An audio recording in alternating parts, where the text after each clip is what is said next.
Everybody, we are back. It is Taped Online. It's Favorite Podcast, Favorite channel, Favorite everything. We are back. You guys already know what to do. Hit the subscribe button, subscribe. Hit the like button if you like it. Hit the dislike button if you don't like it. Leave a comment if you like it. Leave a comment if you don't like it. Also, you know what to do. Follow us on Twitter at @DMarkJohnNFL, at BDWilliams18, pandasubs.com. Also, check them out. Use TDL, 35% off, discount code. Please go ahead and check that out for all your protein needs. So, BD, got another win, another positive film review that we're going to do this week. Two in a row. Two in a row. We have okay. And then you got the Chargers this week. You know what I'm saying? It's going to be, see how they do. I mean, if they lose, I mean, it doesn't really matter. If they win, I'm like, oh, man, people are going to get even more excited. So, but this is just some interesting tape. I believe that I thought the offense really looked the best that they have all year. I mean, they ran 77 plays. I mean, they got 576 yards of offense. I mean, it was a very dominant offensive performance, in my opinion. I know the Seahawks aren't the best defense in the world, but man, they looked like they were flowing. They were moving. Everybody was getting involved. You know what I'm saying? Everybody had a little bit of taste of everything. I think if they didn't have some drops in there earlier, they would have scored even more points once they got going. And even with Derek Carr's interceptions, I mean, that had a couple drops in there.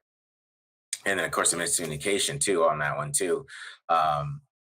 It would have been a great offensive performance. So, you know, it's interesting to watch, man. I think definitely from all different types of levels. I thought the offensive line played average. I mean, they played okay. You know, even Derek Carr is under pressure 30% of the time, and he's getting rid of the ball really quick. So, I know there might be some time to throw stats or something over there out there when he whatever, but you know, he was mostly off the top of his backdrop this time, making the throws, not really trying to let super things develop downfield like he has been. But I think it helped in the beneficial for the offense just to stay on schedule, man. And things like that. They avoided a lot of 3rd and longs this time, mostly 3rd and shorts. And you know what? The way that Jacobs was running the ball in this one, the offensive line, I'm sure you're gonna give them credit. At some point they obviously were doing enough, right? Oh, a record-setting game here. So great run defense, run blocking performance on the offensive line.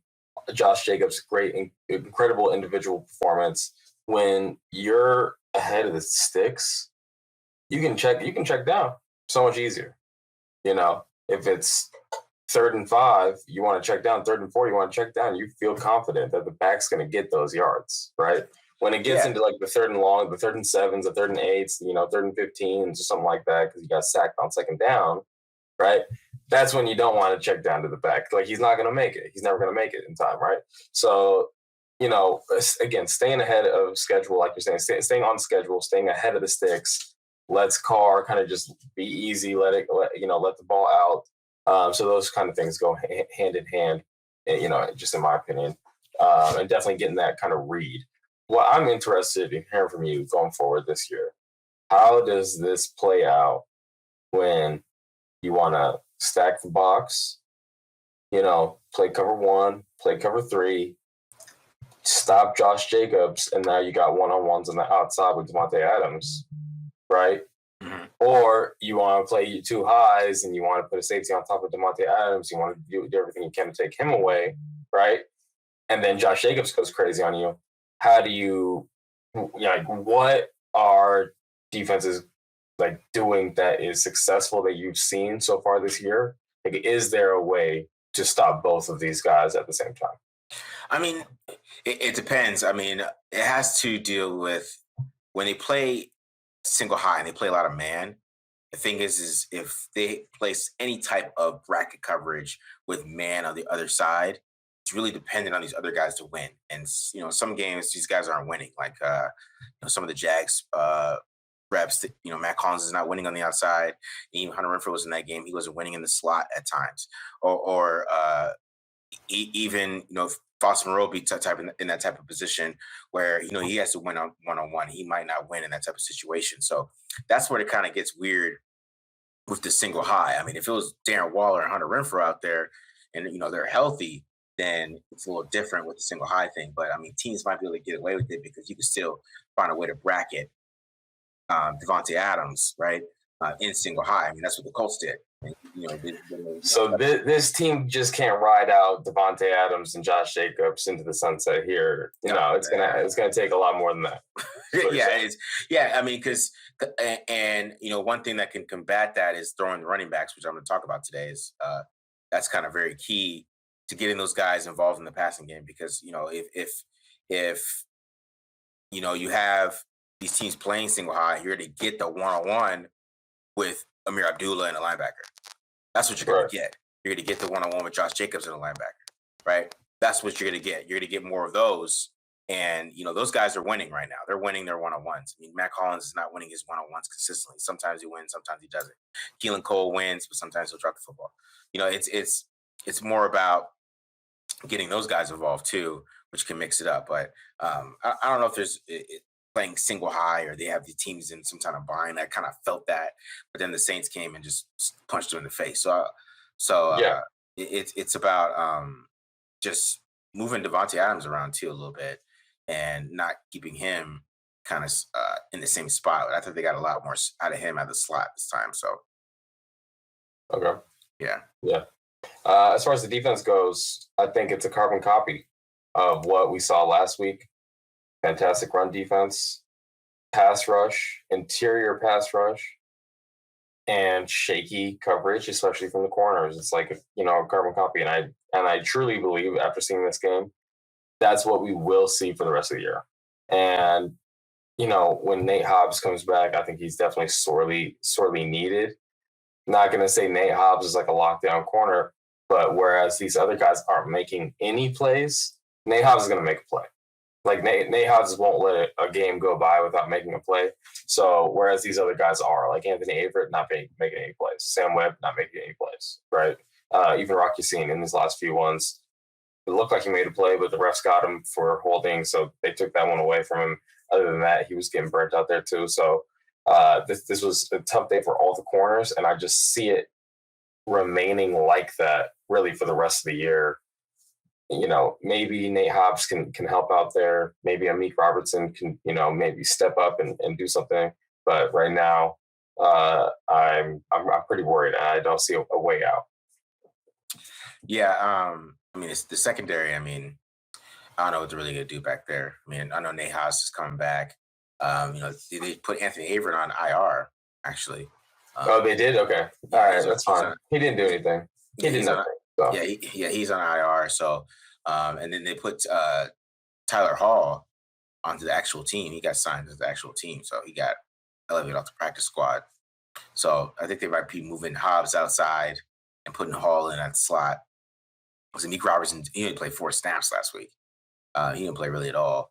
Hall played all the cornerbacks in the nickel mostly. He played all the snaps. So is Amik hurt?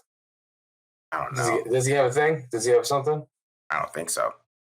Because Tyler Hall's play would not justify putting him in over Amik, honestly. Like, he looks solid coming up against the run, I guess, but he's definitely shaking in coverage. He's getting beat. Guys are mixing him off the line. He's just getting beat like immediately.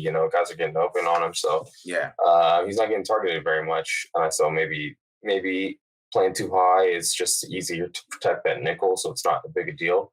Yeah. But when you really need to get into coverage reps, I would rather to see Amik Robertson out there. Unless he's hurt, and that's the reason why they're keeping him just for an emergency. If he's lingering, if he's got a toe or an ankle or something like that. But yeah, I mean, I don't remember Amik Robertson being an injury report. I don't know. I could look, but he only played 4 snaps last week.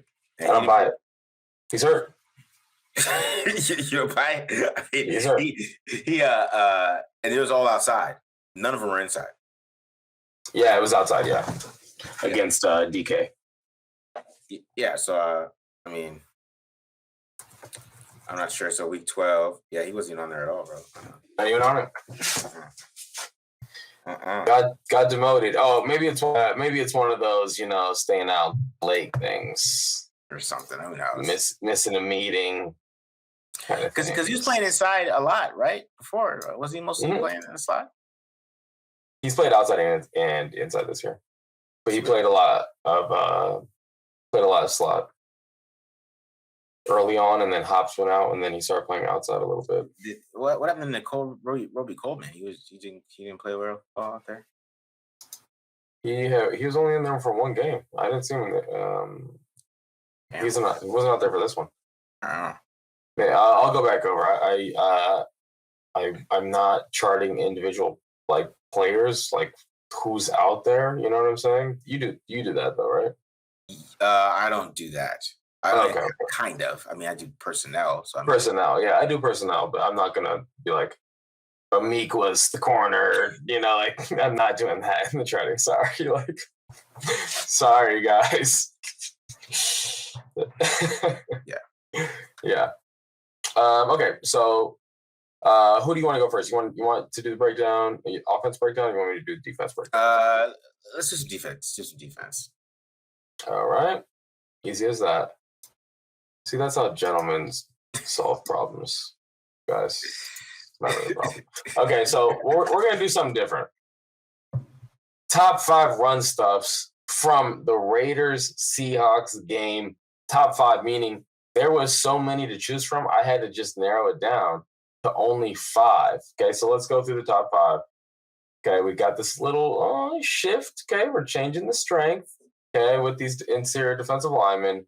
Watch Max Crosby come backside and just throw this guy to the ground. Like, that's almost like borderline assault. Okay, now this is a funny play because this is one of those where it's like these guys have it drawn up and it looks really good on the whiteboard, Marcus. Okay, where they're like, okay, we're gonna put 2 tight ends over here, and then we're gonna scoop zone block the backside defensive end.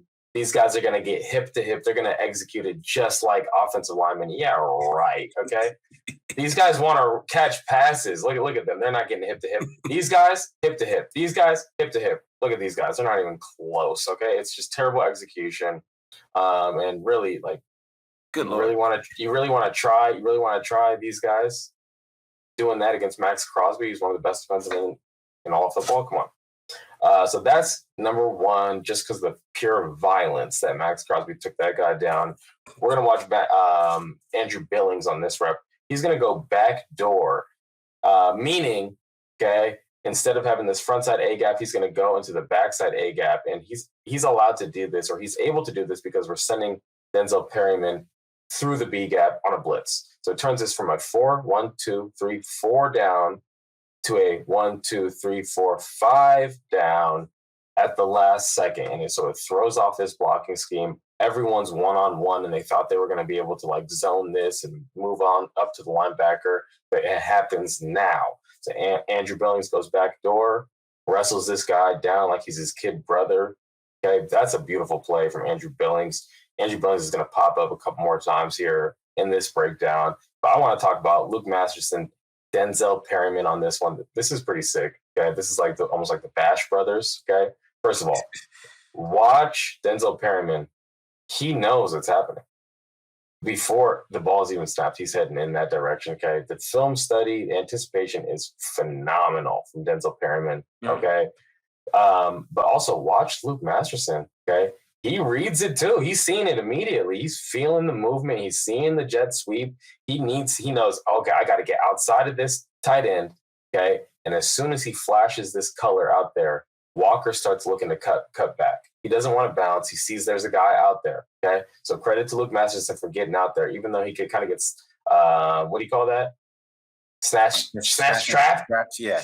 Snatch trap there. Okay. Or hold. Yeah, or a hold, right? But he throws his shoulder into the knee of the running back, sends him up. Denzel Perryman finishes it off. Beautiful. That's filthy. I want to see like, you know, that high def kind of broadcast version of that one. That was probably pretty sick. Highlight.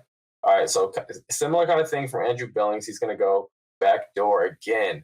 But this is just such a beautiful read from him. Okay, notice where he is. He's in between the guard and the center in this A gap. Okay, and they're trying to pull the guard front side, and they're going to block down on Andrew Billings with the center. Okay. But Andrew Billings reads the pull. He recognizes, okay, we're going to pull. So he's going to now fight to the get front side on the guard. And now look, in between the guard and the center, they wanted to change the math, but he refused to let them get him out-gapped. Okay. And he just beats this. Okay.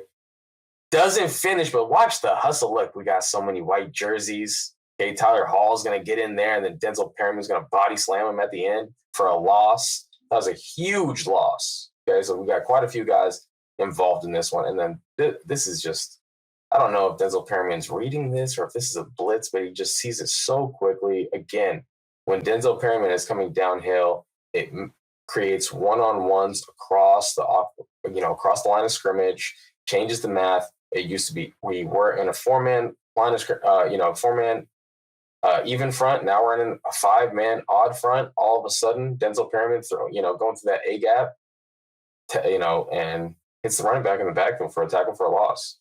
So a lot of great examples of the Raiders playing run defense. If I left them all on here, I'd have like 10 such examples. So those are just the top 5. Now let's look at pass coverage. Okay, it was an interesting game. It was an up and down game in pass coverage. Okay, and it's almost like inexplicable so this one they're playing cover 2. We got a little Tampa 2 drop. Okay, with a 3-man rush. One of these defensive tackles is going to drop out here. Okay, and it allows Denzel Perryman to gain that depth and be that Tampa 2 dropper.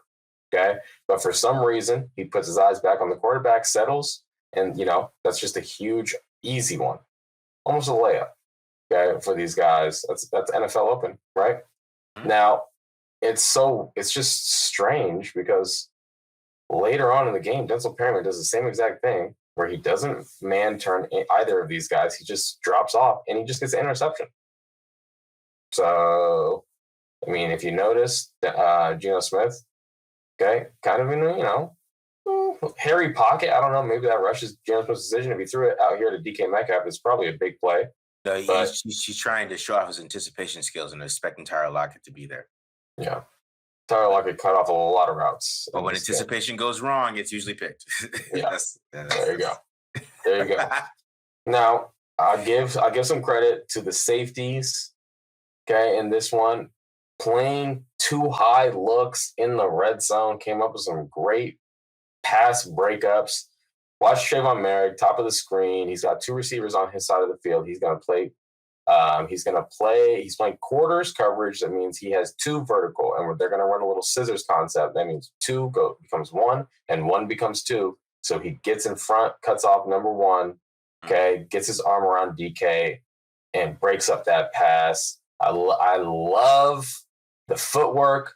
Look how patient his feet are. He's not getting out of there. He's not turning his hips and guessing one way or the other. Okay. Patient feet, quick feet, breaks on this. And I know, Marcus, you said he dropped a pick, but there's no way he's boxing DK Metcalf out for that. Okay. Weight room, Trev. Wow. Okay, and then here we go. Daron Harmon. Okay, again, watch. 1 goes inside, 2 goes outside. We're passing this off. This is another quarters concept. We're playing palms here. Okay, and Daron Harmon does such a great job. Again, patient feet. We're not bailing. Okay, look, we're not guessing. DK Metcalf tells us where we're going to go, and then we break on it. And he's just does such a great job undercutting this and allowing the back line of the end zone to play as an extra defender. So he positions himself in front of DK, okay?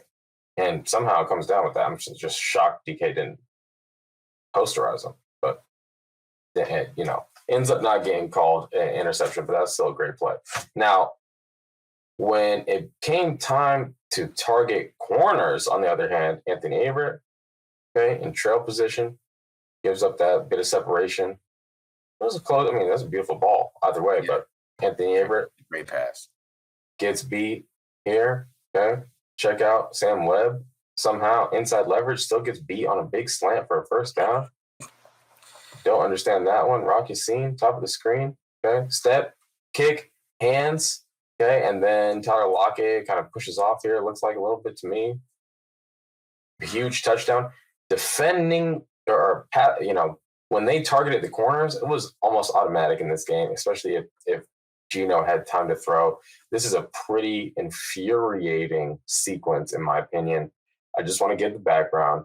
Raiders are in dime. We got Rocky Scene, Tyler Hall, Sam Webb, Anthony Averett, and we got two safeties back here, Deron Harmon, Trayvon Merrick. Okay, Raiders are in dime personnel. Why? Because it's third and long. Third and like super long, like 8 or 9 or something like that. Okay? Yeah. They're playing cover 5 slice. Anthony Averett again. Okay, we're feeder to Anthony. We're guessing. Okay, what are we doing? We're not even touching him. Don't even get a hand on him here. Okay, so this is bad. This is bad technique. Okay, Deron Harmon hits him. Bam! Right. Okay, we're 2 yards away. All right, dropped him. Okay, 2 yards away. It's 4th and 2, but they hurry up. 4th and 1. Sorry, they hurry up. Why? Because they're still in dime. 1, 2, 3. Okay. 1, 2, 3 corners at the top of the screen. 1 corner down here. Deron Harmon, Trayvon Merrick, 6 DBs out here. And when you're in dime, you only really practice, let's be honest, you only really practice for long yardage situations. Okay. You're not practicing a bunch of situational football. 4th and 1, it's okay if a guy catches a little 3 or 4 yard pass when you're in dime, honestly, like they don't even care. Right. But when they get into hurry up 4th and 1 and make you play short yardage situational football, and now you got Tyler Hall and Sam Webb both covering out here on this guy and no one covering the slant inside. Right. You got 2 young guys playing situational football in the same spot, making a big time mistake, crucial situation. Okay. So let's talk about the pass rush. All right. So the pass rush again was the saving grace. All right. We're going to watch the coverage angle on some of these plays. Okay. And then we're going to watch how it didn't become a big play. So this time, Rocky Singh, he's playing cover 3. We're playing your traditional country cover 3, curl flat player, hook curl player, curl flat player here. And Rocky Singh has to overlap over the on top of the vertical to his side. And he just misses this tight end running completely free. Okay. If you started from the beginning of the frame, the tight end is on the in-man on the line of scrimmage. He releases up the seam and he goes to the flag. No one's there. That's a big play, but it didn't happen. Geno Smith runs out for a first down instead. Okay, so let's see what happens here. Okay, Chandler Jones beats his guy. He starts breathing down Geno Smith's neck. Geno Smith runs. Okay, so Chandler Jones saves this from being a huge play, and then it just ends up being, it's a first down instead. So we'll take that, honestly. Now, here's another one. Okay, Tyler Hall. He's a curl flat player. We get a 2x2. We need to have a seam alert somewhere. We need to have a seam alert. One of these seams we have to carry because otherwise they're going to be running completely free. Okay, this is a big play. Nothing happened. Geno Smith got sacked. Okay, so let's see what happened. Andrew Billings, I told you he's going to pop up again. Okay, this is a beautiful pass rush rep from him. Ends up pushing through the pocket there, grabbing a hold of Geno Smith as he goes down. Bilal Nichols, okay, is the first one to get pressure on this one. Fights through, okay, body slams Geno Smith.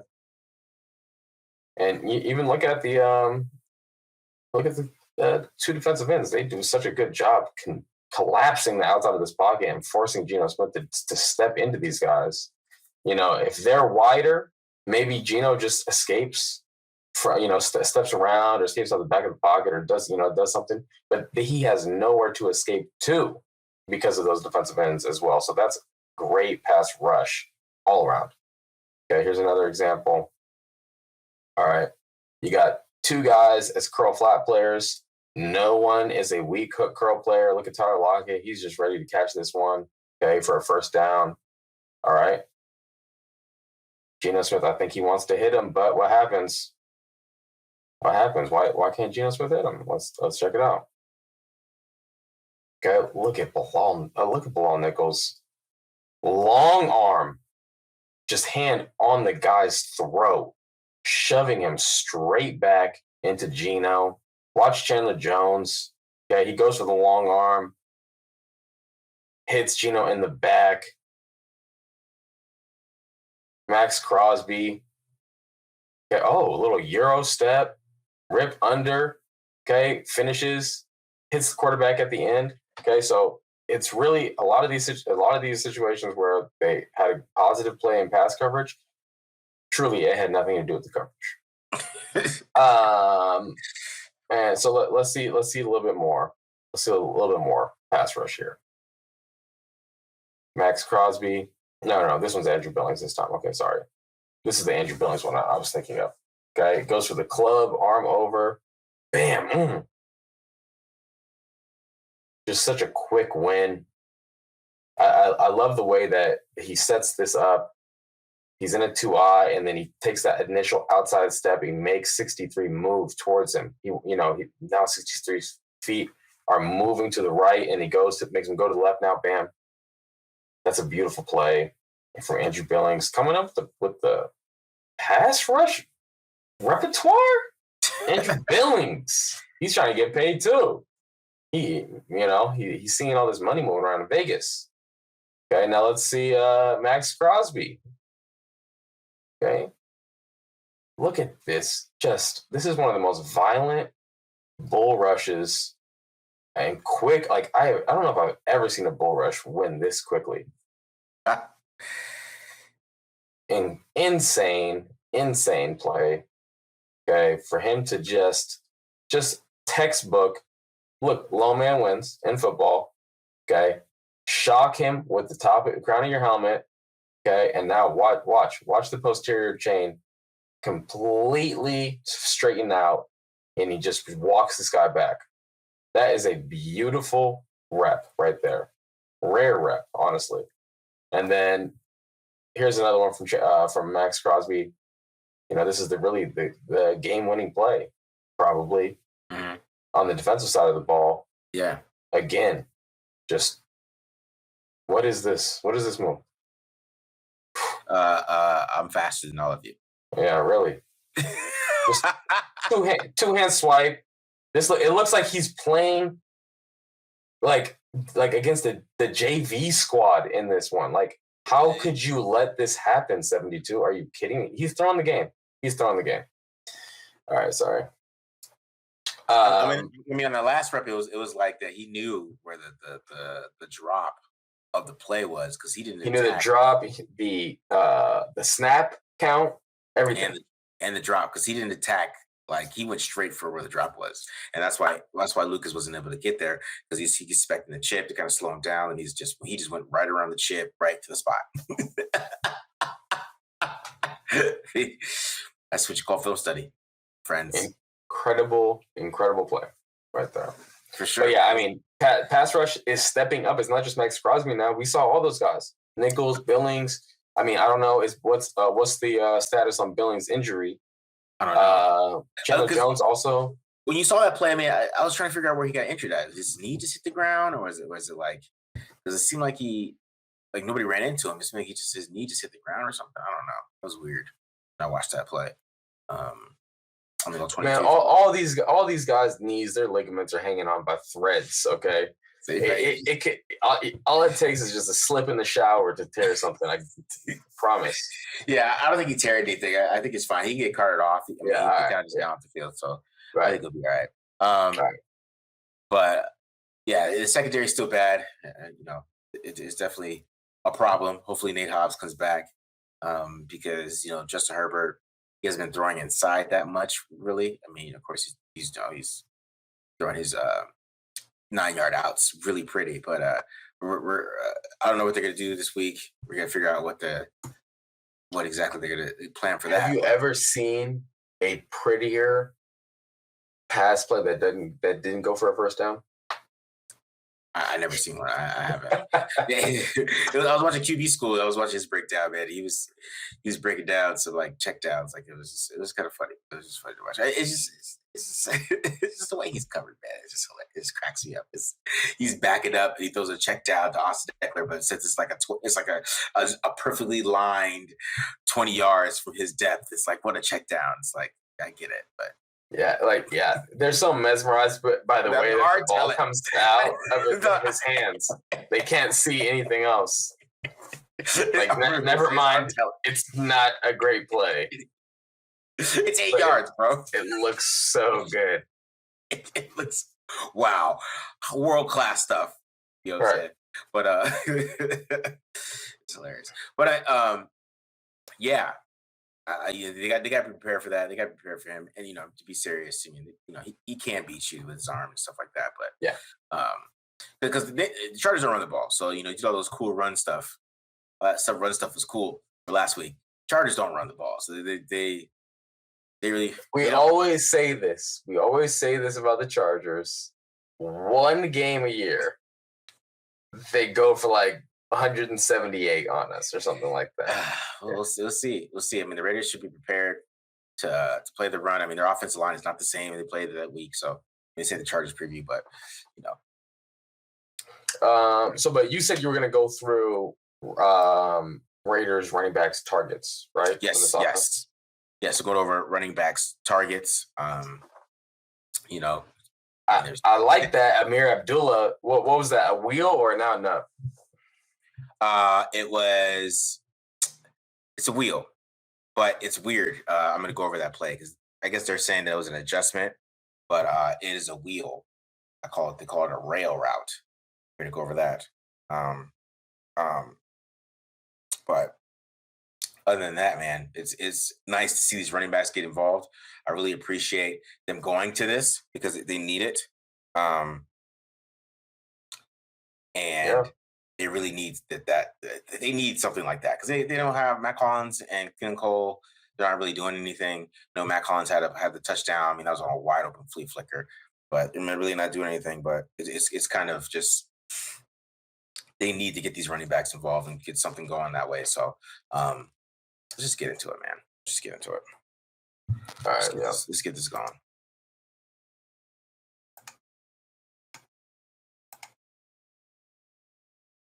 All right. Running back targets. So we're going to start off with Abdullah first, okay? So we're going to start off with Abdullah, and then we're going to get to Jacobs. We're going to say the best for last. So let's start off with a little Amir Abdullah. We're starting off with the play. You know what I'm saying? This is what we bring. With taped online, I got the plays up here. So we got read, right? What is read? Say blitz, click up, to release outside and stem to 4 yards, top of the stem. Most break out or turn out and sit. Verse zone equals turn out and sit. So verse zone equals turn out and sit. Verse man equals break out towards the sideline off inside foot. We're getting a different kind of look on this one. All right, so we'll let it run real quick.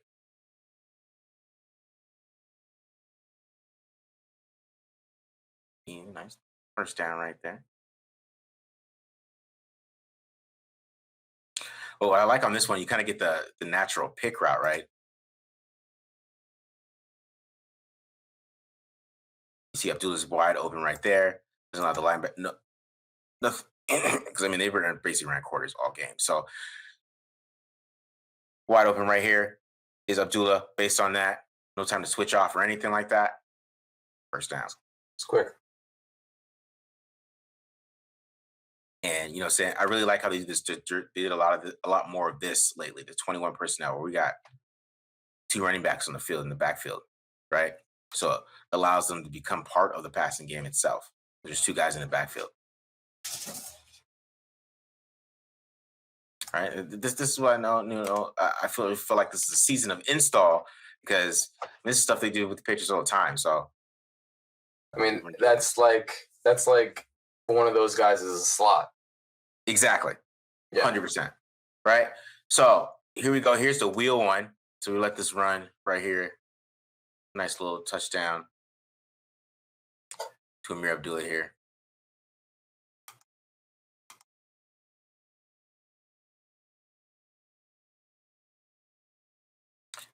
He almost got kicked in the face. Got a sportsmanlike contact for that one. All right, so let's go back on this one. So I saw that they said that this is an adjustment that they did this on the fly, and I mean that sounds cool and all, and I really believe maybe they did that. I don't know. I could be wrong. I'm not the smart guy. I'm not in the room.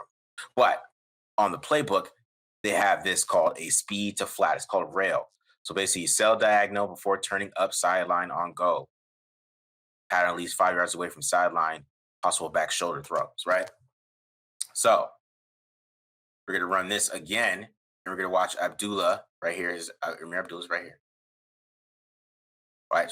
You see how he kind of sells the flat. Right. He's looking back at the quarterback. I got the flat. Oh, Derek Carter just throw it to him.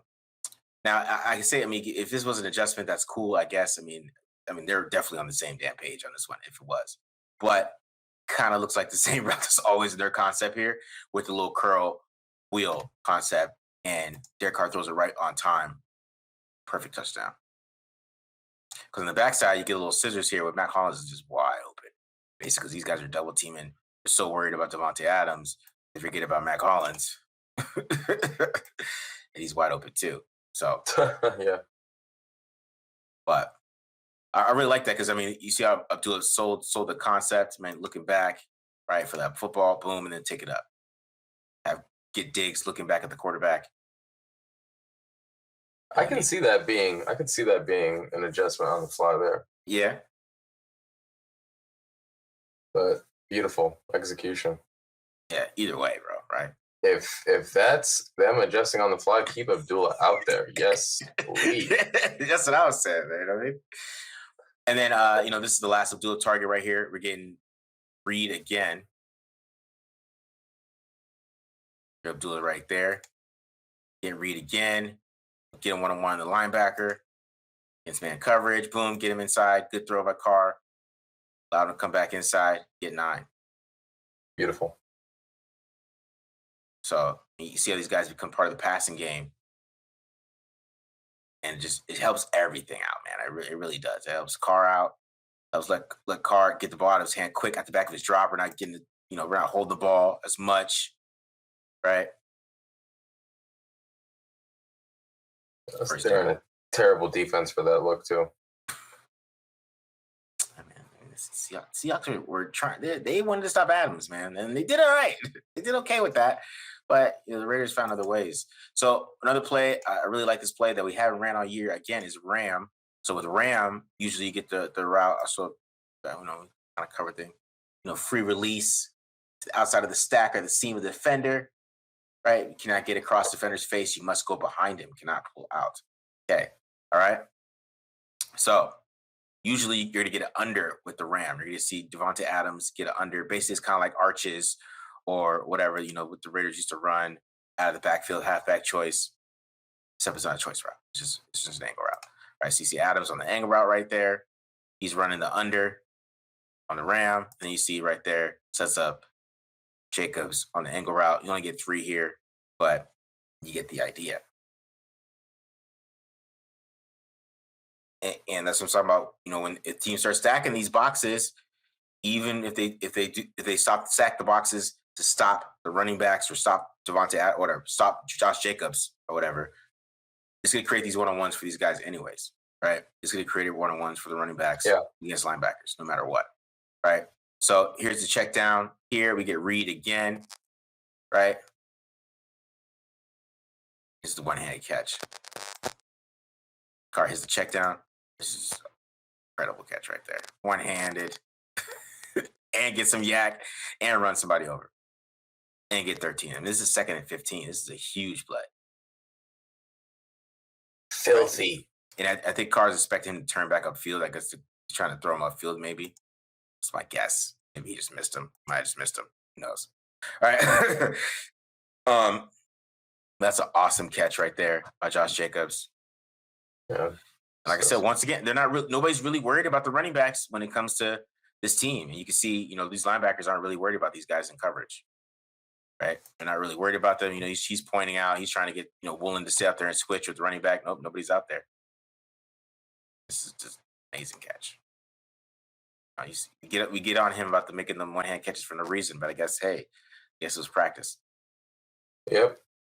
And so All right, this is my favorite one right here. This is the delayed slant.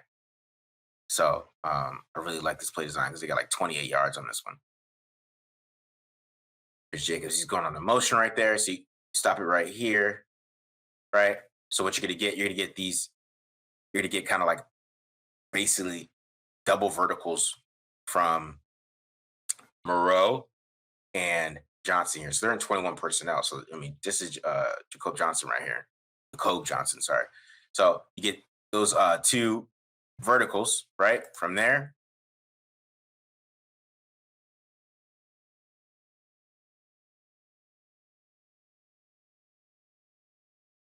Right. And the two verticals sets everything up because this guy, he's not even worried about Jacobs because Jacobs doesn't move.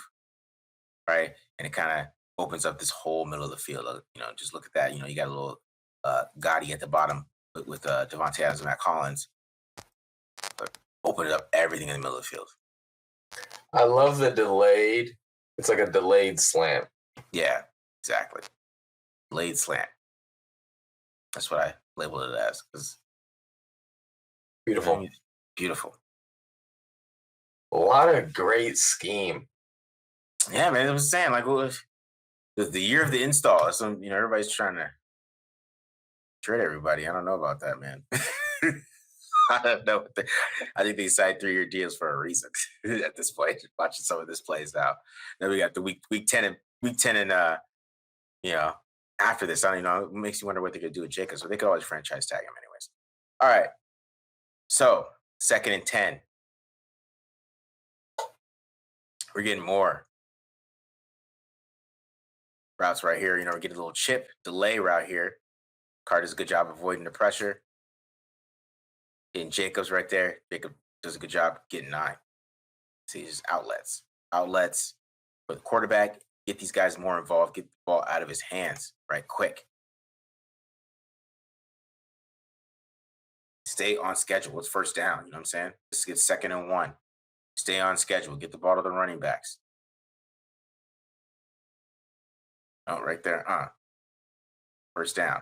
And it's okay. I mean, it works out for everybody. And this is one of my favorite plays. This is on the last drive, right after the big play to Adams.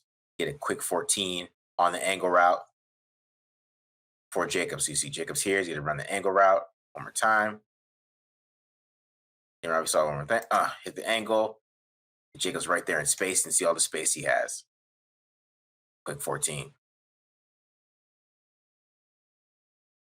So this is there against like every team. I mean, this is gonna be there against Chargers, in my opinion. The Chargers want to give you this stuff, right? So you want to make them come up and tackle Abdullah and Jacobs. Yeah.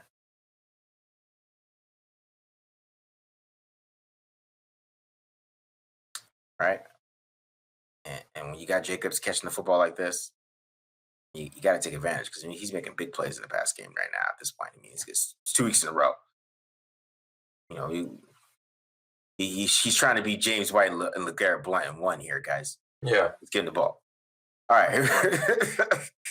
So, and here's another one, him doing the read again. Nice job reading it. Getting outside, catching that football. Nice throw by Carr, catching that. Getting inside, man.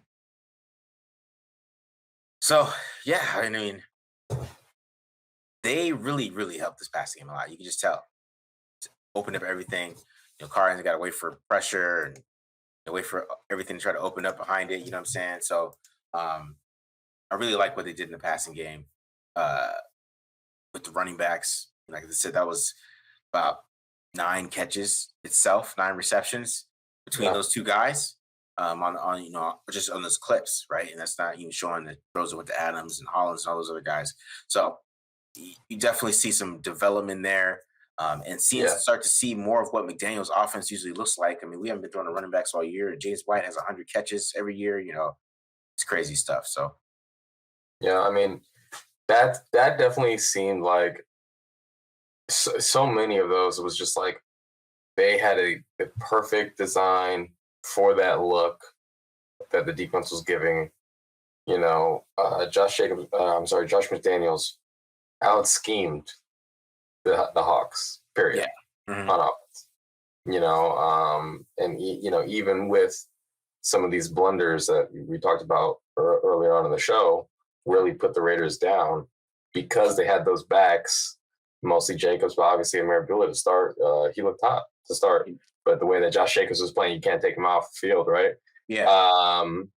But because the presence of those two backs, it allowed the Raiders to like not panic, control the pace of the game, play ahead of the sticks, and just keep on, stay in the same lane and not get out of their game plan, because Josh McDaniels seems like he has some good game plans. Once he gets out of the game plan, I don't know, but the game plans look pretty good.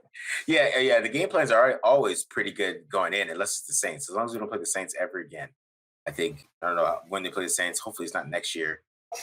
But hopefully, we don't play the Saints till 2024, and then have to worry about him getting out schemed by Dennis Allen. But other than that, I mean, this is the game where I feel like the scheme was, worked the whole game. You know what I mean? Last week as the Broncos, I to see some good scheming too. But definitely can see what the offense actually could look like. And it wasn't as vanilla as it has been for most of the season. Not gonna lie, for most of the season, it's been pretty damn vanilla. It has been. It's been kind of dagger, 10, dagger, third down, dagger, 10, da-da-da-da. You know what I mean? And we saw some more creativity on third down. They're way better on third down. We saw Carr throws running backs on first down. So, I just looked, my charting, it was 4.2 average on third down. So that's super low. And that's what you want.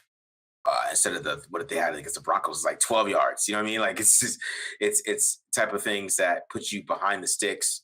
They got to be ahead of the sticks. And, they can't be trying to kill everybody on first down, in my opinion. Sometimes you got to take that check down, stay ahead of the sticks for this team, and stay on the field and go score a lot of points. Because I think they can do that if they can run the ball and pass. I mean, at this point, they can do both. So, yeah, right. Yeah. It's definitely fun seeing the offense after first like 3 drives looked incredible.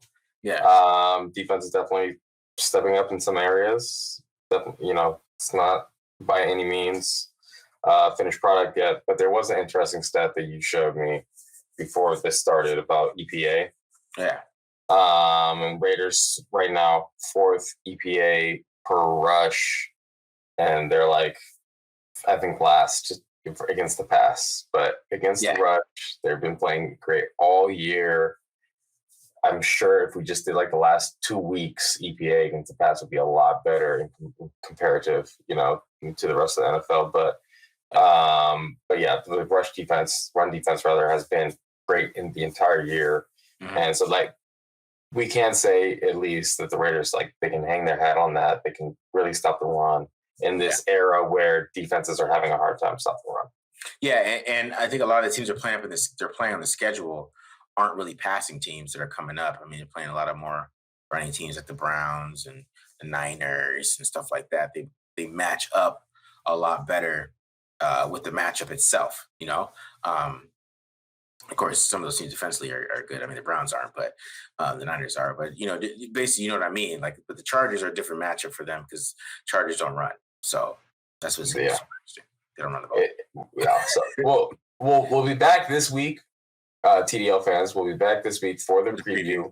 Yeah. Took Thanksgiving off, so apologize we didn't give anyone a heads up before that. But we'll be back this week for the preview. Definitely for a divisional matchup. And this one is for bragging rights. We Raiders want to spoil Chargers playoff hopes or put them in tough situation with the playoffs, just like we did last year, right? Yeah. So Raiders want to see that again, regardless how our season plays out. We want to put a chink in the Chargers' armor. So this one's definitely big. So definitely, be on the lookout for that. I put out a live stream for TDL members only for the Raiders' first half defense. Okay. So probably later on this week, I'll do the second half defense for this one because there's a lot of fun things to see in that. So that's coming down the pipeline. Yeah, I'm going to do the Carfax earlier too because I feel like I get to Friday and I don't feel like doing it. It's like the week's already passed. So I'm gonna start doing that. Try to get that out earlier, and then I'm gonna try to. I'm not gonna try. I'm gonna do Josh Jacobs every carry, Josh Jacobs for the members, and also do a cut up for the regular members. So be on the lookout for that too. So that'll be coming out. All righty, Josh Jacobs. Josh Jacobs. Be on the lookout for that for sure. All right. Anything else, BD? Anything you want to talk about? No, that's it. Hopefully Billings is okay. Yeah, hopefully. All right, subscribe. We got to get ready for this. This is the Jerry Tillery revenge game. So remember that. This is Jerry Tillery revenge. He just got cut too. This is not like a season. It's fresh. It's fresh. This is a fresh revenge. I feel like he's even using rust. I've been watching him. I feel like he's trying to play the run right now. I feel like he's not even being showing off his pass rush skills. He's been saving it for this game. Right. And he's been waiting. Right. He's been watching Zion Johnson for a long time. Yeah. Oh yes. He's given every single defensive lineman every single tip on these guys. Okay. Like, trust me, he wants to see the Chargers burn in this one. It's Jerry Tillery revenge game is coming, guys. So let's get ready for that. But I'm out of here. Yeah. Peace. All right. Later, y'all.